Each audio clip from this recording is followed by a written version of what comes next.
Damian Layfelt. I am an epee coach at Nova Fencing Club. I'm going to record this webinar in one single take, so please excuse any hiccups or interference you might hear along the way from my one-year-old that's upstairs and is very enthusiastic right now. So today we're going to go over a lot of things with you. We're going to go over Tournaments 101, what it takes to be a champion in this sport, importance of private lessons, how to get the most out of practice, the U.S. Center for Safe Sport, talk a little bit about college fencing, and for those who attend in person, we will leave time for Q&A. And of course, if you have any questions, drop them in the comments of my YouTube page, and I will try to respond to any of those that come up. So a little bit about me. I'll just buzz through this really quickly. My name's Damian Layfelt. You might know me as a fencing coach. Previously as a competitor, I was a gold medalist 2012 North American Cup and senior team. I was a Maccabee Games silver medalist in 2013, IFA gold medalist in college, former A-rated fencer, and blah, blah, blah, blah, blah. I don't need to go into my credentials. I don't want to bore you. So a little bit about, your role as a parent here. And I reached out to the fencing coach community to get their input on this. And, they had some really good insights that I loved and I wanted to share with you guys. So number one, don't try to be a parent to coach your kids. Don't do this to get your kid into an Ivy League school. We want to develop a culture in fencing where they're doing it for the joy of it and they're doing it for intrinsic reasons, not looking to focus on, rewards like ratings or colleges or things like that. We want to produce fencers that love fencing and the sport and the science of fencing too. Be kind to your kids, be kind to your referees, be kind to your coaches, and most importantly, be supportive. We're going to talk about this a lot over the course of this presentation that, this is a really difficult sport, both physically, emotionally, and they're going to need you as a parent to be in their corner, hug them, and encourage them no matter what is happening throughout their career. So the way that I've divided this presentation for Tournaments 101, right, is there's really three levels of tournaments and fencers. You're either a local kind of recreational fencing competing within your division, you're going up to the regional level where things start to get a little bit more serious, or you're going all in, you're national, you're going for national points, trying to make a team, etc. Of course, there is international as well, but for the scope of this presentation, we're just covering these three levels. So starting off with local tournaments, let's talk a little bit about the types of local tournaments that you might see. Of course, it varies division to division. Different kind of events might be mixed in throughout. But in general, you can expect to see at the local level, starting from the bottom up, youth events. So in the 14, 12, and 10 division, and there actually used to be a Y8 division that ended very quickly. Thank God, that was something special. I digress. You're going to see cadet, which is your under 17 category, and junior, which is your under 20 category. Locally, you will also be likely to see veteran events. And then moving on up to the top of the list here, you're going to have D and under, sometimes C and under, maybe sometimes even E and under, and then open. And the way that those top three categories in this chart here are seeded and open to is based on what you call ratings. In fencing, ratings are going to go on a scale of A, B, C, D, E, or U, U standing for unrated. And it's worth noting that, an A is kind of like fencing's equivalent of a black belt, whereas U is unrated. And I want to really emphasize this to both you as a parent and as your the coach of your athletes as well. Do not chase ratings, right? Chase experience, chase improvement. The more you focus on commitment to the craft of fencing, the ratings will come naturally. But when you start to hone in on the material rewards in fencing, you tend to forget about the steps that take you to get there.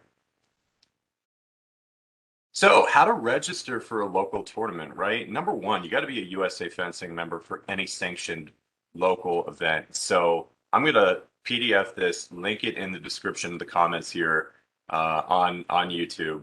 And basically, you're going to go to the USA Fencing membership portal, register for the competitive membership, which is $85 a year. And parents, we encourage you to sign up for the Access membership too, which is $25 a year. It gives you voting rights in elections, a couple of other perks and benefits as well. And you must be a member in order to compete at a local tournament. Other benefits of membership that I'll call out here, you get the American Fencing magazine, which has been a very good publication since I was a little kid. But then more importantly, it gives you secondary injury insurance as well. That's not something that's really called out or advertised very well. But if God forbid in practice or in competition, you get a fencing related injury, USA Fencing has a secondary insurance through K&K Insurance that will supplement any medical costs not covered by your primary insurance. So that is worth knowing as well. Now, registering for local tournaments, this usually occurs on askfred.net. You're going to have to go in, create a profile, and then you're going to go to the browse tournament dropdown and search by, Virginia, Capital, Maryland, and, if you're outside, you find the division that you're in. I want to emphasize this to everybody watching, okay? So if you register for a tournament, uh, please attend. It's discourteous to tournament organizers who, are hiring referees and, getting spending money on food, things like that, based on the volume of people that they see registered. So, it's a poor reflection of our club if they register and they don't show up. It's also not fair to the fellow competitors who might be going based on a certain rating for the tournament. So please, if you register, please plan to show up. Unless you delete your registration, that's fine. Obviously, emergencies will arise too. So what do you need to compete? What do you need to bring to a tournament? I'm going to start with gear, left to right. So the rules stipulate that you must have 2 working weapons, 2 working body cords. 3 is preferable because you never know what kind of emergency you're going to have or equipment malfunctions or things like that.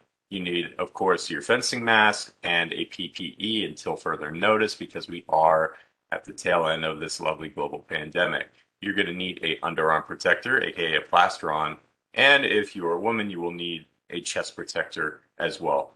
You must have a glove. You want to make sure that there's no holes in it, of course. Knickers and then long socks, no skin showed. Fun fact, I put shoes on here, even though the rules technically do not stipulate that you need to wear shoes. I don't know why that's not in there, but they're not. But you, of course, don't want to be fencing barefoot to begin with because of all the safety concerns of that and your feet dragging on a metal strip. When you go to a tournament, always assume that there's going to be no food there or drink even. So you want to bring water bottle, banana, granola, nutrition bar, trail mix, and other healthy snacks that you can have throughout the day. If you're going to get Gatorade, water it halfway down. I've talked to a lot of nutritionists who say that, it's a little bit too sugary. They're going to get a little bit of a spike and then crash and burn pretty quickly. So Gatorade is good for the electrolytes. You want to water it halfway down.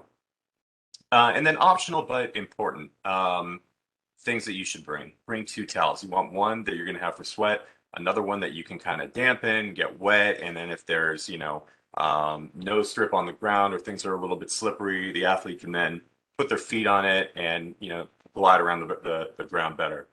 Bring yourself a fresh t-shirt or two. You do get sweaty. Warm up gear as well. And then, parents, it's really good to have a camera. And, they have these cheap tripods that you can get too for these iPhones and whatever phone you have. So it's good to bring a camera to record. And, that way the coaches can have a conversation after an event. You as a parent can go through the tape with them as well. And, they might get some cool highlight touches too. So it's good to have those on hand. Bring a camping chair. You never know what kind of seating is going to be available at these tournaments, especially as they get a little bit more crowded and crazy. There might not be a lot of seating available. Expect to wait a lot, right? As pools finish up, as seatings happen, reseatings might happen. There might be a buy, but anticipate there's going to be a lot of downtime and waiting. So bring a book or some other activity. And then, this one came at the suggestion of one of our parents. Bring a tip for the armorer. If there's an armorer there, you might find yourself in hairy situations and running low on weapons that are compliant, and they might be able to get you out of a real hole. So bring a couple of dollars to help the armorer out, treat them well, but be prepared for bad jokes. So the day of the tournament, like this is kind of the routine overall that you want to be thinking of when you go into an event, right? So first of all, let's start left to right. When you arrive, you want to go right to the bout committee, no later than a half hour before the check-in closes. So if it's a 9 a.m. check-in close, do not show up a minute later than 8:30. you want to make sure you have time to warm up and go through the whole routine and be mentally in the zone before you compete. Have your event fees, your proof of membership ready to be presented. There will be a physical card that USA Fencing sends you. Also has a little keychain that they give you. But if you lose that for whatever reason, this is online. You can go to the USA Fencing website, current member list, and find your name on that list to prove. There's sometimes at these events, even local level, there will be an armory inspection. And when you go there, you're going to have to present your body cords, your mask, your glove, and if applicable, you're a French grip fencer. Those have to be presented for inspection too. What's going to happen with the body cord is it's going to be given a little piece of unique color tape for that particular event. The mask is going to get a stamp, the glove is going to get a stamp, and then when you go into pools, the referee, before you start the pool, will inspect to make sure your gear has gotten the compliant marks. So you've checked in. At this point, time to get ready. Do a little warm-up routine, jogging, grapevine, side shuffle, things like that, ideally with teammates, right? Just so you can get in the zone together and feel that camaraderie. You want to then go into dynamic stretching exercises, not static exercises. Cannot emphasize that enough. You still have a lot of gym teachers out there who say, you walk right in, get to stretching. That's going to lead to higher risk of injury. You don't want that. Get warmed up first, 70, 80% of your maximum heart rate, and then go into dynamic stretches from there. When it comes to warm-up bouts, philosophies on this vary. For me, I say do no more than 2, 3 warm-up bouts, 50% effort, ideally with your teammates, because you don't want to, fence somebody in warm-ups or whatever and show them your full repertoire of moves and then have to fence them in your first pool bout. And guess what? You just thrown at them everything that you're coming with. So, definitely lower effort, not the full repertoire, but work on some actions that you think are going to be your home run hits for that day. And then I talk about spending time visualizing success, listening to music, deep breathing, right? You want to close your eyes and think about what a perfect day looks like for you and start getting that self-affirmation and positivity and really believing in yourself before you go into the pools. And then I put this in bold because this is huge. Check your weapons for compliance prior to arriving at the pod. You will find a weapon inspection visual in the appendix of this presentation. But there's not a worse way to start off your pool than getting carded by the referee for missing tip screw or a wire popping out or other little things. And the referee's not doing that to be mean. They're doing that because that's the rules. They want to make sure everybody is on the same playing field with their gear when they go into a tournament. So, tournament format itself, right, for local level. You're going to typically begin by fencing a 5-touch bout. These are known as pool bouts. And if you're in the same pool with a teammate from your club, you will fence each other first to avoid any conflict of interest of, throwing a bout later on in the pool or things like that. So teammates will fence teammates first. After pools, you get seeded for direct eliminations, what we call DEs in fencing. And that is determined from a formula of win percentage. Note, I didn't say wins, I said win percentage, followed by touches scored minus touches received. And that subtraction will give you what you call an indicator, which can be negative, 0, or positive, depending on the touches scored, minus touches received.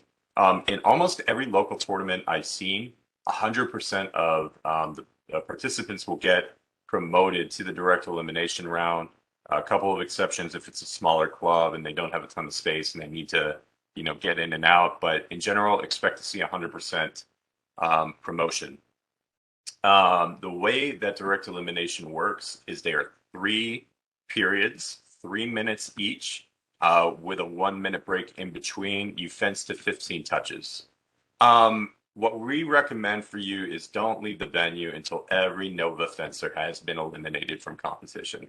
And the reason is because it's really nice to have the moral support of your teammates in your corner cheerleading for you, even after they've lost. It gives you a lot of great energy when you're in the middle of a competition, but it's also a learning opportunity, right? If you go out early and you're wondering what happened, what went wrong, why did I lose? You watch people later on in the tournament, and they're going to give you an idea of the skills that you might be lacking or opportunities for your improvement. So it's really good to stay and learn. I know there's that feeling of like, I want to get out of here, but please stay, support your teammates, use it as a learning experience. So you as a parent, right, when you're at a tournament, I wrote this blog post, I linked it here, called 8 Rules of Tournament Parenting. And let's talk about that a little bit, what you should be doing as a parent at these tournaments, general guardrails, codes of conduct, right? So unless you're a coach, you are not the coach. Leave the coaching to the coach. Don't speak of anything that could derail mental focus. Like, oh, Johnny, if you win this bout, you could get your D rating. And guess what? You bring that up to Johnny, and Johnny ain't going to focus on that next touch in front of him. He's only going to be focusing on that material reward. So please, don't talk about anything that could derail the focus.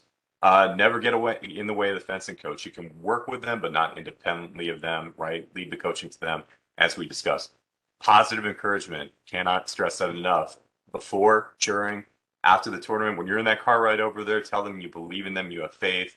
When they're there, if they're having a rough start to the day, again, just, cheerlead. And then after the tournament, boy, when you lose a bout, and I talk about this a little bit with number 6 here, you're going to feel just the worst feeling in the world. Individual sport like fencing, it's painful when you lose, and they have nobody to blame but the man in the mirror. And so you as a parent, give them a little bit of time to breathe, right? Like back away, let them kind of process the loss before you talk to them. Wait 10 to 15 minutes, then talk to them.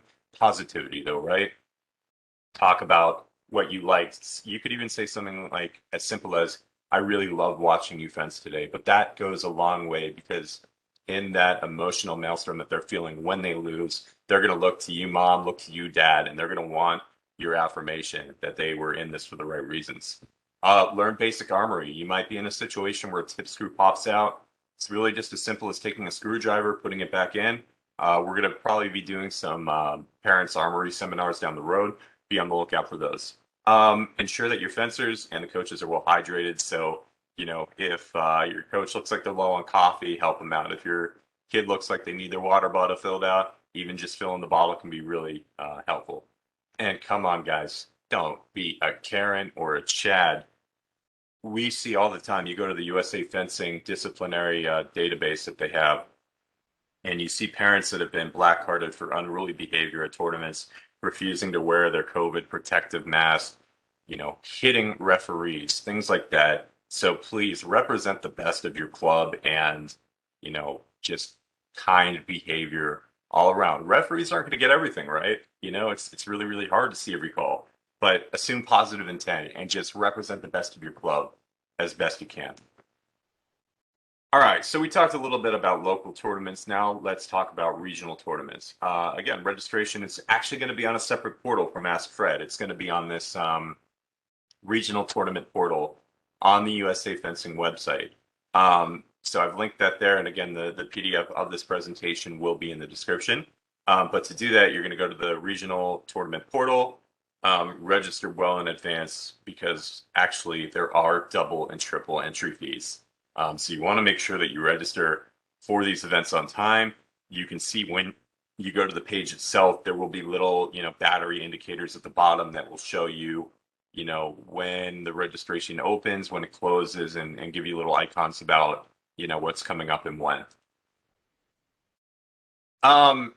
So types of regional tournaments. It has gotten so complicated in the last few years that when I was a kid, it was just like you showed up to your national events. There were a couple little regional events here and there, but I'm going to go through a little bit about the different types of events and kind of, what they get you and things like that.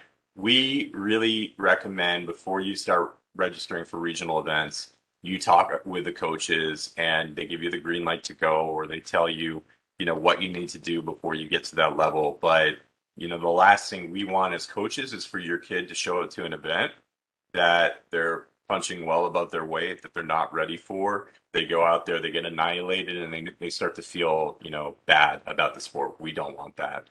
For us here in what is the former Southeast section, in the yellow over here, this is called Region 6. This is where we are as Virginia Division. That's important, and I'll get into that a little bit in a moment as to why. So starting with the first 2 categories at the top, you've got SJCC and SYC. And the difference between these and the 3 on the bottom is these award you national points. Anybody from any region can go to these events. And the SJCCs cover junior and cadet, whereas the SYCs will cover the 3 youth categories. So again, you can register for those from any region. It doesn't matter, and they will get you national points. When we get down to the 3 at the bottom, starting with regional open circuit, those will be Division 1, aka Senior Open, Division 2, which is C and under, just as a reminder, and Division 3, which is D and under, and then veterans, which cover your 40, 50, 60, 70, and now there is an 80 division for veteran as well. RJCC, aka Regional Junior and Cadet Circuit, those are for juniors and cadets. Those are only available within your region, okay? So if you're in Region 6, you can't go out to Region 4 and compete in an RJCC out there. You must compete within your region. And the same applies to RYC, aka Regional Youth Circuit, that you see at the bottom of this list, which is for your youth events, regional only, and you cannot drift outside your region. So the great thing about regional tournaments is they provide you a path to national championship qualification or junior Olympic qualification, depending on the category of age that you're in. So for our younglings, aka our 10-year-olds, all you have to do is participate at any NAC, SYC, or RYC. That will qualify you for national championships at the end of the year, which usually happen in July. For Y12 and Y14, it gets a little bit more complicated, the qualification path. For Y12, you got to be on the national point standings. You got to have at least 70 Y12 regional points, or at least 150 Y14 regional points, or be in the top of 40% of the Y12 standings. So in these categories, right, you basically, if you're in Y12 and you qualify through Y14, that qualification in the higher age group will qualify you for the age group that you're in, if that makes sense. For Junior Olympics, both cadet and junior, I'll start off with the easiest way that you're going to qualify, which is your local divisional qualifier. So basically, you're going to have a local regional event, local divisional event that's going to usually happen in the late fall. And if you fall in the top 25% of the local qualifying event for that age category, it will qualify you for the respective group that you're in. So if you finish in top 25% for juniors, junior Olympic qualifiers in juniors, that will qualify you for cadet if you are age eligible for cadet. There are other ways that you can qualify as well. You're either on the rolling point standing nationally, you earn 110 regional points in your respective age group of cadet or junior as well, or you can be in the top 25% of the regional point standings. It's confusing. I know it's a lot to track. You'll eventually understand all of this naturally, but I do understand it's a lot. All right, so we've talked a little bit about regional tournaments. Now let's talk about nationals, right? This is where you are seriously all in at this point on fencing. Your game face is on. So the registration path is going to be similar to the regional one. It's going to be actually in the national tournament portal, which is kind of in the same menu. You could see, you just kind of click on these links up here at the top, and that will get you in. Same thing applies. Double and triple entry fees do exist. So make sure you're registering for these well in advance. Now, a little bit about the types of national tournaments. Typically, and I say typically, I really emphasize that things have shifted around during the pandemic. These events that you see might be different from event to event, but in general, these are the kind of events that you can expect to see. North American Cups are national open events. They do not require qualification to attend, but again, you always want to talk with your coach before registering for an event that is this difficult. The only thing that's worth noting is Division I events, which are, again, that's your senior open division. Those require a C rating and above to register. And they do that mostly because these events are now getting to be, in the multi-hundreds, and so they need to cap how many people are coming in. So again, this schedule shifts around. What you're seeing here is not going to be the same year to year. It's going to shift, but in general, October, you can expect to see Division One, Senior Open, para fencing, cadet, Y14. You go into the November NAC, you're going to see both your junior, cadet, and Y14 events. December NAC is usually a powerhouse one. You've got your Division One, sometimes your Division Two, C and under veterans team relay events, but the team relay events have been off the menu in the pandemic as of late.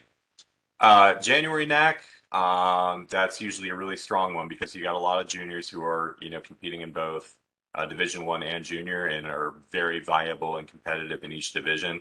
And also Division One points get you, junior points as well. And so that's, a super competitive NAC. You then go into Junior Olympic Championships, which we talked about qualification before in the past to get there, but you do need to qualify in order to go to that event. The March NAC is what I like to call the proving ground NAC, right? That's where you've got your baby events with your youth, and then pre-pandemic you had also Division Two and Division Three events for those NACs. So none of your really strong like Division One events are at that NAC or anything like that. It's usually an opportunity for referees to get their first experience as a NAC. So be kind. Don't expect everything to always go smoothly in the March NAC. It's a little bit crazy. And then from there, you have the Division One national championships, which you need points to qualify for. That is what I like to call the Super Bowl of American fencing, right? So, the bragging rights really come in the championship events like that. So if you do well and you win Division One national championships, it's certainly the holy grail of what you're able to do. And then in July, typically you have national championships in every category, every single category. So that's usually a 10-day long event. Youth events, Division One, team relay events. I'm sorry, not Division One. I said Division One, but that's a separate event. Team relay events, youth events, veteran events, etc. Points. So basically, why are these important? Because in cadet, junior, Division One, aka senior, veteran 50, veteran 60, veteran 70, and veteran 80, if you finish in the top four of point standings for that season, you are eligible to represent the USA at World Championships. You'll notice that there's no veteran 40 division, which there's rumor that down the road there could be a veteran 40 national team, but right now there's not. Nor are there youth teams. So youth 10, 12, 14, there's no World Championship event for those categories. Those World Championships begin when you hit the cadet, aka under 17. And I won't go line by line through points and where they're awarded to. It basically gets to the larger the event size, the more points are going to be awarded. So this slide here came at the suggestion of a parent, and I loved it. I thought it was a great idea to include. It's we've got this holy trifecta, right? A fencer, coach, parent, and we talk about what each group should expect of each other, right? So if I'm the fencer, my expectation of a coach is I want a safe environment emotionally and physically. I want approachability in my coach, knowledge, ability to communicate with a fencer, motivation, both positive and tough love, right? So, clapping and being a cheerleader as a coach is one thing, but, we've got to give you tough messages sometimes. We got to push you harder. And it's not always going to be roses and butterflies and unicorns and gumdrop smiles, right? We're going to get the best out of you as a fencer. And that will never, at least at my club and Nova, it will never, ever, ever transcend into abusive. Okay. So we're going to get into that a little bit more with Safe Sport, but motivation should never, ever, ever cross into a line of abuse. And that's an expectation that fencers should have of the coach. It's an expectation that parents should have of the coach too. And lastly, fencers should expect the coach to promote a diverse and belonging environment. Okay. So doesn't matter if there is a male, female, Black fencer, LGBTQ, trans fencer in the club, promote an inclusive environment. That's super important. It's something that we stress over at Nova Fencing Club. The fencer should expect a mom and dad, right? Positive emotional support, patience, as I've drilled a lot in this presentation. This is a really hard sport. Take interest in their activities, like ask what's going on. Accept that failure is part of the learning process when you're with your kid. And then, fencers want their parents to be a good sport to coaches, referees, athletes, other parents. We take that for granted, but there is some crazy stuff out there with how parents conduct themselves at tournaments. And there's no bigger victim of a black card of a parent than the fencer and watching that behavior from mom and dad. Going down to coaches, right? What they should expect of the fencer. For me, when I see one of my fencers come into the club, I want to see hard work from the moment that they enter the club until the time they leave. And then even when they leave the club, right? On days they're not in the club, if you want to be a really good fencer, you got to be cross training outside. You got to be doing things like swimming, jump roping, running. This is not the kind of sport that you can really get into and just kind of coast through. It doesn't work like that. We want the fencer to be conduits of respect for both the coach and their teammates, hold themselves accountable, be responsible too. We want them to be inquisitive, right? We want this to be a partnership. Like, I absolutely love when I'm giving a lesson and the student is asking why, and they want to know details and they want to know context of different actions and things that they need to know. So inquisitiveness is awesome, and we encourage that in our fencers. In terms of what the coach should want of parent, again, partnership. We work together. Like, we are a team, the parent, the fencer, the coach. So, having that partnership kind of attitude. Active communication about the fencer's needs. Maybe the fencer isn't always comfortable about saying what they need from the coach. So the parent should be more than willing to convey that to the coaches. And then again, patience, coach, me as a coach, like I can tell you, don't expect immediate gratification. Foster that love of fencing for intrinsic reasons, and then give your fencer unwavering emotional support. And you as a parent, what you should expect of your fencer, right, is just like we want it from them. Hard work every practice, high effort in every single tournament. My dad growing up and my mom, they were, not super hard on me, but if they saw me like slacking off in practice, I would get an earful on the ride home, right? So give all you got every practice. That's what a parent wants. They're going to want that fencer to say what their needs are. And they're going to want to prioritize academics, right? Because that's priority number one. And we'll get into that a little bit more with college fencing later on in this presentation. But you can be a really good fencer in the world, but if your grades and your test scores aren't great, it don't matter. And then lastly, good sportsmanship, positively reflecting the family, right? What the parent should expect of the coach, a safe training environment, and safe means safe with emotional presence, keeping them physically safe as well. Excuse me. Good communication, fairness with all athletes, right? So not picking favorites, but investing the time and making sure that every athlete is positioned for success.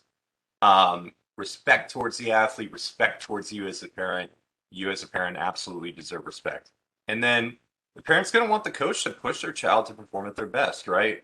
That's what we're paid for. We're trying to get the most out of them, not just as fencers, but as human beings as well. And that's one of the wonderful benefits of fencing that you're going to find is your kid's confidence is going to go up, their belief in themselves. So, we're going to push your child to perform at their best. That's our literal job. All right. So expectations for every level, right? Let's call this out. It's going to vary from level to level and club to club and athlete to athlete, but this is generally, guidelines that you should expect, right? So let's start off with local recreational fencer. And I want to just say one thing. There is nothing wrong at all. If your kid wants to be in the sport as a recreational fencer, that's awesome. We need recreational fencers, and they might not have that competitive fire in them. And as they say, you can lead a horse to water, but you can't make them drink. So, just being comfortable with the idea that your kid might not want to go all the way, and that's fine. They are still a valuable part of practice and camaraderie in the club. And so I just want to call that out. But you want to be a local fencer, you want to be recreational, you need to be in class consistently on the days of the week that it's scheduled. We're going to look for that, demonstrated proficiency, hard work, and an aptitude for what the coaches are showing before we're willing to put them in a tournament. But once they have it, they're going to go. Now, a quote from my friend Sergey Danilov, who's the current USA men's epee national coach. I attended a coaching seminar with him maybe 3, 4 years ago. I lose track of time in the pandemic, but I asked Sergey, when do you think it's time to put a kid in competition? I thought he was going to tell me, oh, 6 months, blah blah blah. No, looked at me, and in his bass Russian accent, he said, "I put the fencer in competition when they understand how to lose." And I thought that was brilliant, right? Because that moment they show they understand the sport. The last thing we want to do, put a kid in there, they're getting stabbed over and over again, and they get in the car on the way home and they're like, what just happened and why? So we want them to understand how to lose and why they lost before they go into competition. Our expectations of the local fencer, we want them to have fun and learn. We want them to get the jitters out, and to never expect success in the first few competitions. You do have gear requirements. We talked about this a little bit when you are going to these local sanctioned events. You need the full uniform, 2 weapons, 2 body cords. You will get cards from the referee if you do not have that full set of gear. So we move up to regional tournaments, right? And from there, the expectations are going to build and get more iteratively demanding. So we want them to have consistent class attendance, and we want them to be taking private lessons. But candidly, once you start going to regional events, you will not succeed unless you are taking private lessons at least once a week. Every single practice that they're there, they need to be bouting 15 touch bouts and using that to innovate and train, and then regular training outside the walls of the club. Again, not prescriptive, but just general guidelines. We're looking for them to be in the program for about 8 months to a year with consistent attendance before we're going to put them in a regional event. Of course, if they're showing a lot of aptitude, picking up on things quickly, that timeline might be accelerated. And again, expectations, like have fun. This is where you're going to really want to see what your self-assessed strengths and weaknesses are, and areas of opportunity. When you go to one of these events, you're going to see kids hitting you with crazy things like flicks over the back and things like that. And so you want to be able to go and really get a baseline for yourself to understand where you're at relative to your peers. And again, never expect success at the regional level immediately. It's going to take time. It's going to take an investment. So, be patient. When you go to the regional level, we recommend you have a pair of warm-ups so you can get picture in your club swag. You do need the uniform, and again, having an extra weapon. We say 3 weapons, 3 body cords when you go to that level. So national tournaments is where things get really, really serious. You're going to be in class regularly, at least 2 lessons a week, 10 to 12 bouts per practice, and then regular training outside club. Really, if you want to succeed at that level, you need to be training 6 days a week in some capacity, either via fencing or another sport or cross training. And again, timeline, a year or more, demonstrated proficiency, who knows? It's really when we feel like the time is right. But we want to see that success at the regional level before we throw them into a national event. Expectations for national tournaments. Guys, I did not make it out of pools for my first 2 national events that I went to. And that was so heartbreaking, right? You go to these events, you fly across the country, and then you just lose in your first pool. It sucks. But don't expect it to happen. Don't expect them to do well in their first couple of national events. Be patient. Don't expect points. And that's why I say treat every national tournament as an investment, right? A learning experience. And boy, are they painful, but it's a good investment of time. You might not see the results immediately, but you better believe that your kid's learning a lot. And I put this in bold. This is one of the most difficult sports on planet Earth. I have seen kids burn out as soon as they start going to national tournaments, right? So really be there for them, be supportive. It's not going to be a overnight thing that they're going to start to succeed at that level. And so you as a parent, it's going to be really important that you're in their corner no matter what. At that point, you want to have, again, optional, but FIE uniform, FIE blades. It's the difference between having a Lamborghini and a used Kia when you're using that kind of equipment. Difference is noticeable, and they are safer as well.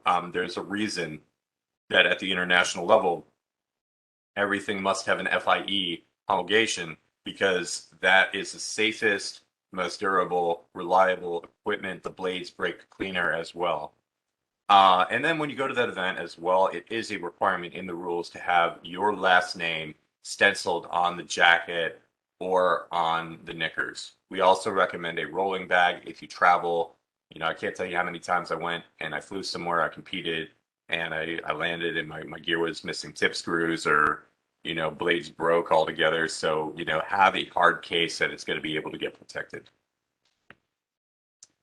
Let's talk a little bit about private lessons. No matter where you're reading this from or watching this webinar from, they are incredibly important. I've written that they are not a luxury in the sport of fencing. They're a necessity because that's going to allow us to expand on your child's tactical understanding and really get into the nuances of, detail. And it really builds a bond with the coach too. It's an opportunity for us to kind of get to know the fencer more, provide them more individualized care. The what of them, right? We're introducing new actions. Coaches are going to vary on what they do. For me, it's roughly 1 to 2 actions. We're going to rinse, repeat, fine tune, give them options as well, so they're not getting mechanical in their movement. You might throw in an extension into their attack to make them take the blade if they're just going with a disengage before, things like that. The why, it's going to be individualized focus. And we're going to tailor it to the individual fencer. So the way that I'm going to give a lesson to, Johnny over here might be a little bit different from, Susie over here based on their athletic ability and what they're able to do. A lesson is going to be 20 minutes. And if you're hearing that and you're thinking 20 minutes, that's nothing. Why isn't it like an hour, like a personal training session? And the analogy that I like to use, right, is a piano teacher going to sit down their student at the piano and have them play the entire Beethoven Pathetique piano sonata in one sitting? No, they're going to teach it measure by measure. They're going to introduce a little bit more and they're going to refine how they play each measure. And it's similar in fencing, right? You give them little pieces of building blocks, you expand upon what they're doing, and then next thing you know, they're able to play the entire sonata. And 20 minutes, by the way, it may not seem like a lot. We are making them move. It is physically demanding. They are usually gassed by the end of that time. Expectations in a lesson, like we want idea sharing, we want hard work, we want why, we want a lot of thoughtful questions throughout, and never say I'm sorry after a bad action, right? We want there to be an acceptance of failure as part of the lesson. There's nothing wrong with that. It's part of learning is that we get the action wrong, we replicate it, we go over and over again until we get it right. Nobody's born a champion. There's a lot of error along the way. And then how to immediately waste a lesson, leave the club without bouting. So if you take a private lesson, get in the car and go home, you've taken everything that you just put in your short-term memory and you've thrown it out the window. So it's important if you're going to take lessons seriously and really get into them, that you leave time for bouting at the end, that you can then take what you just did and replicate it in a situation where the distance isn't controlled and you're having to actually set up your actions and prepare them. How many private lessons do you need? That's going to depend on the seriousness of the fencer, right? So I'm of the opinion that a regional level fencer should be doing 1 to 2 a week. National level fencers should be doing 2 to 3, no more than 3. You reach a certain point where you're physically tired after a week of training and you're being over inundated with too much information that it's going to be counterproductive at a certain point. So I say 1 to 2, no more than 3 per week.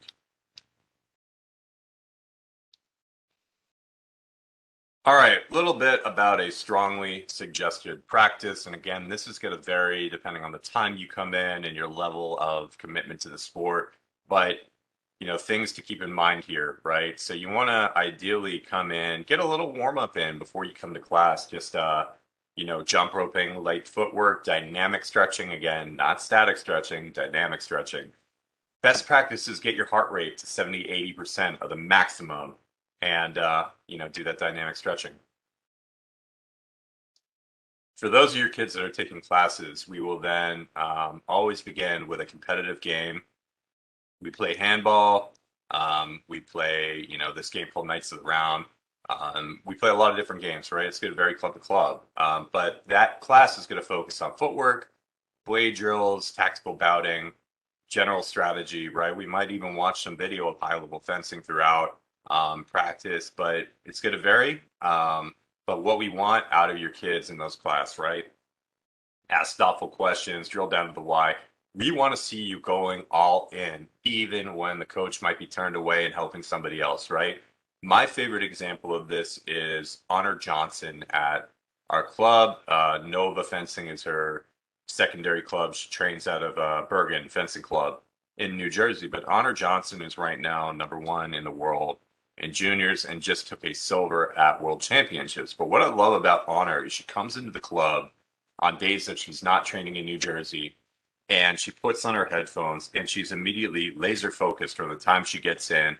No coach is standing over her saying, Honor, do this. She's like working elastic bands, working on a dummy, working on footwork. And her focus is incredible. And that I think is a perfect example of the behavior that you want to have in the club when you come in. And then lastly, best practices. We want team oriented behaviors in an individual sport.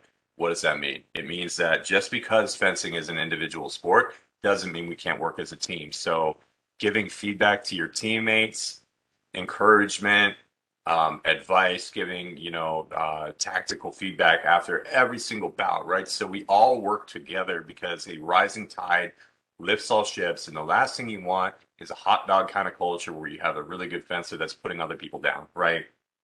Nip that in the bud immediately. You're then going to want to go into a lesson if applicable. Again, 20 minutes, we talked a little bit about what a lesson might look like. And best practices for a lesson. Ask questions, but not so many questions that you're going to derail the focus of the lesson. And then, again, accepting failure as part of the process. For bouting, we recommend 8 to 10, 15 touch bouts per night. Focus on the replication of the actions from the lesson. A lot of clubs have different philosophies about bouting, but for me, I always believe in not bouting to win until a competition week, right? So if you got a competition, yeah, you want to bout to win. But other than that, set up the actions from the lesson. I had a coach, the late great Jim Campoli, who told me once, if you practice and you lose about 15-1, but that one touch you got is an action from the lesson, you can consider it a win. And I thought that was a great way of putting it. Use that time to play around and innovate, right? And just feel the creativity flowing. That's what you need when you're on a strip. This is very much not a linear kind of sport. You need to get creative when you're on the strip. Also, we will sometimes take practice after a tournament to review tape with them. Again, we recommend that you video everything that they do when they're in a competition. That's going to allow the coach to sit down with them, and rather than have to go through a lesson where they're probably tired from the tournament the day before, coaches can go through video with them and talk about opportunities for improvement. College Fencing 101. I think a lot of you are going to want to know about this. So these are a list of every single school that has a NCAA varsity fencing program. There are club fencing programs as well, but you guys are probably most interested in the ones that have a NCAA official program. You'll notice that there are some schools that, due to Title IX limitations, only have women's fencing programs. Those have been noted on this slide. It's also worth noted that none of the Ivy or Division schools offer athletic scholarships. Other programs are going to vary. But the most important thing here, folks, is your academics and your test scores. This is getting much more competitive. And I actually reached out to two friends of mine who are NCAA coaches right now, one in an Ivy League program that's getting insane results. And I asked them, I said, what kind of test scores do you need to get into your school? And I thought he was going to say something, oh, yeah, you got, really good fencing results. You're going to coast him with, low 1400 SATs. Wrong. He was telling me that right now, 1470 to 1560 is the median SAT score for this Ivy League program. And he's saying that they need to load up on AP and honors courses. So the bar is getting really, really high. And that's why academics are so important. And you, of course, as parents probably know that already, but I just want to say we as coaches understand that as well. I talked to another friend of mine who's a coach of a major Division I program, larger school, and he said that roughly for his school, 1400 SAT score, about 3.7 GPA, loading up on a little bit of academically rigorous courses too, will put you on the radar to get into the school. So just worth noting. And again, this is going to be in the PowerPoint that I link in the description. We'll get into this.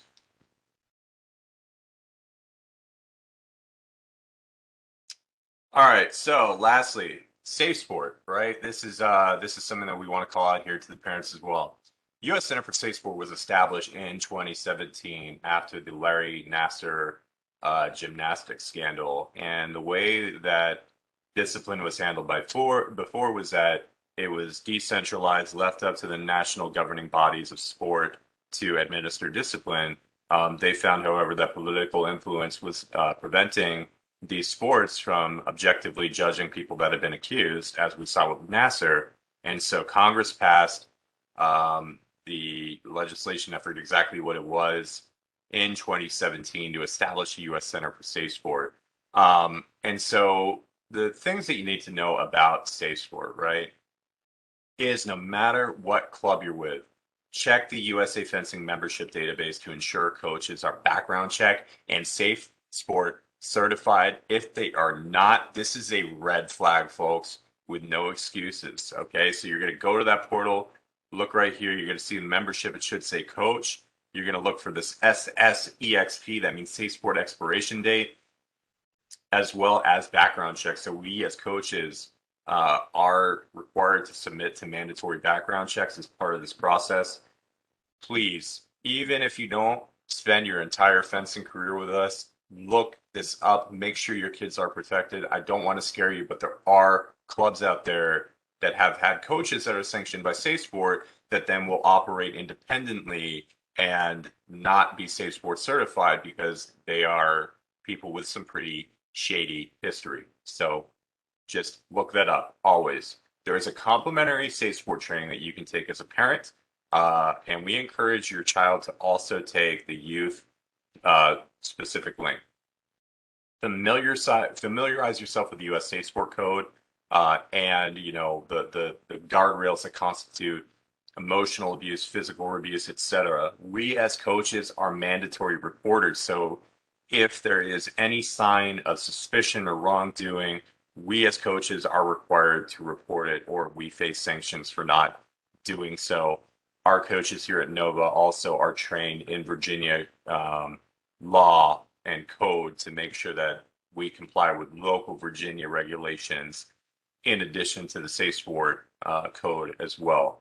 And then again, understand the signs of grooming, report immediately. And if you see anything that you think we're acting as coaches in a poor or inappropriate way, please report. We want to make sure that every case of alleged abuse is taken very, very seriously.